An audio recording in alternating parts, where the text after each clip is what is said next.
So మేము యాక్చువల్గా 2020లో ఒకటే బ్రాంచ్ స్టార్ట్ చేసాం హైదరాబాద్లో.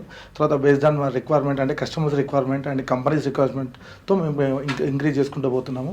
విత్ ఇన్ నెక్స్ట్ ఇయర్లో 324 లొకేషన్స్ మేము ఇంక్రీజ్ చేయడానికి వర్క్ చేస్తున్నామండి. మెయిన్గా ఈ ఎల్ఈడి స్క్రీన్స్ విషయానికి వచ్చేటప్పటికి టీవీలలో చాలా ప్రాబ్లమ్స్ అనేది కూడా ఫేస్ చేస్తుంటాము. ఆ లైన్స్ అనేది కూడా వస్తూ ఉంటాయి, కొన్నిసార్లు అయితే వెనకాల ఉన్న లైట్స్ పోతూ ఉంటాయి. సో ఇలా ప్రాబ్లమ్స్ వచ్చినప్పుడు మరి దాన్ని రెక్టిఫై చేయడం కోసం వారంటీ లేకపోతే మీరు ఎలాంటి సర్వీసెస్ అనేది ఇస్తుంటారు? సో ఎగ్జాంపుల్ కంపెనీలకి మీరు వెళ్ళారనుకోండి, కంపెనీలో ఏమవుతుంది, స్క్రీన్లో ఎటువంటి ప్రాబ్లం వచ్చినా, స్క్రీన్ రిలేటెడ్ లేదా బోర్డ్ కానీ లేదా ఏదైనా పవర్ ఆన్ కాకపోవడం కానీ ఏదైనా కూడా కంపెనీ ఏం చేస్తారు, పార్ట్ టు పార్ట్ రిప్లేస్ చేస్తారు. మీన్స్ పార్ట్ అంటే ఏదైతే కంపోనెంట్ పోయిందో, మీన్స్ బోర్డు ఉంటుంది, పవర్ సప్లై బోర్డ్ అని, మెయిన్ బోర్డ్ అని, లేదా స్క్రీన్ అని ఇలా ఉంటుంది. సో వాళ్ళు స్క్రీన్ రాకపోతే స్క్రీన్ మొత్తం రిప్లేస్ చేస్తారు, పవర్ ఆన్ కాకపోతే పవర్ సప్లై బోర్డ్ అని, లేదా ఫంక్షన్ పని చేయకపోతే మదర్ బోర్డ్ అని అలా రిప్లేస్ చేస్తుంటారు. దానివల్ల కస్టమర్కి ఏంటంటే బడన్ ఎక్కువైపోతుంది. సో ఆ బడన్ తగ్గియడమే మా సొల్యూషన్ అండి. సో అదే మేము దాని గురించి స్టార్ట్ చేసాము. సో దానివల్ల మా బ్రాంచెస్ కానీ అవన్నీ కూడా ఇలా పెరుగుతూ ఉన్నాయి.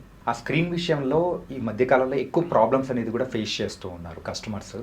ఏంటంటే ఇంత ముందు కొనుక్కునేవైతే వాటి మన్నిక అనేది కూడా ఎక్కువగా వచ్చాయి, కానీ ఇప్పుడు కొనుక్కున్న వాటిలో మాత్రం చాలా వరకు ప్రాబ్లమ్స్ అనేది కూడా వస్తున్నాయి. కొత్తదైనా కానీ ఎప్పుడు పోతుందో కూడా అర్థం కావాలి. సో ఇప్పుడు ఎగ్జాంపుల్ సార్, మీరు ఒక 4-5 years లేదంటే మేము 10 years బ్యాక్ సైడ్కి వెళ్ళినప్పుడు ఒక 55 inches టీవీ వచ్చేసి మీకు మేము మోర్ దెన్ 1,50,000 2 lakhs అలా ఉండేది. సో ఇప్పుడు ఏంటంటే సార్ 25,000 కూడా మీకు టీవీ వచ్చేస్తుంది ఆన్లైన్లో.